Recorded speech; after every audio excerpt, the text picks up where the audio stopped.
क्या अकबर ने 30,000 आम नागरिकों के कत्लेआम का आदेश दिया था, हाँ या ना? अभी पता चलेगा। कौन सा राजा है जो किसी की टेरिटरी में जाता है और कहता है सर प्लीज मुझे अपनी टेरिटरी दे दीजिए? क्या हिंदू राजाओं ने किसी राजा की टेरिटरी में जाके उसकी टेरिटरी लेने के लिए लूटपाट नहीं मचाई? पहली बॉल में सिक्सर। शिवाजी मुझे याद आते हैं। शिवाजी कर्नाटका में जब जो चिक्का राजा वुडेयार थे, अगेन हिंदू राजा, उनके खिलाफ जब कर्नाटक में उन्होंने अटैक किया श्रीरंगपट्टनम में, तो वो बाकायदा उनके बाखर में लिखा है कि आसपास की सारी जगहों को उन्होंने लूट लिया।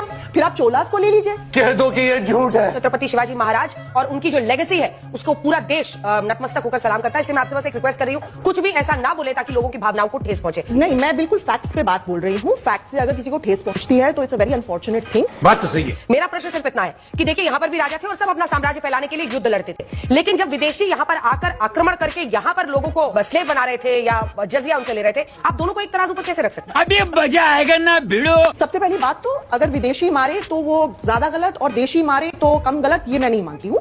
गजब बेइज्जती है। आप और मैं बिल्कुल विदेशी है। आर्यंस जो है वो 1500 BCE में ईरान से यहाँ, तो पूरा का पूरा India he at this particular moment, अपना आप डीएनए चेक करा लीजिए। 2019 में 2 स्टडीज हुई थी, सेल में और साइंस जर्नल में, जाके पढ़िए। वहां कहते हैं कि अप टू 30% जो डीएनए है वो आर्यन ठीक है, डीएनए। ओम जी को दिखा। बस हवा निकल गई। तो आप ये स्वीकार करेंगे कि अकबर ने 30,000 लोगों को मारने का आदेश दिया था? मैं ये स्वीकार और कर रही काफिर हूं, की बात की थी। मैं ये स्वीकार कर रही हूँ कि कोई ऐसा राजा नहीं है जिसने इंडियन हिस्ट्री में कत्लेआम ना। हिस्टोरियनों के फैक्ट से क्यों भाग रहे हैं? अकबर के 45 इयर्स के रेन में आपको बस एक इंसिडेंट मिला और एक इंसिडेंट के बेसिस पे आपने डिस्कस कर दिया। मैं 15 इंसिडेंट ले आऊंगी चोलास के। अंजना जी दलाल दलाल।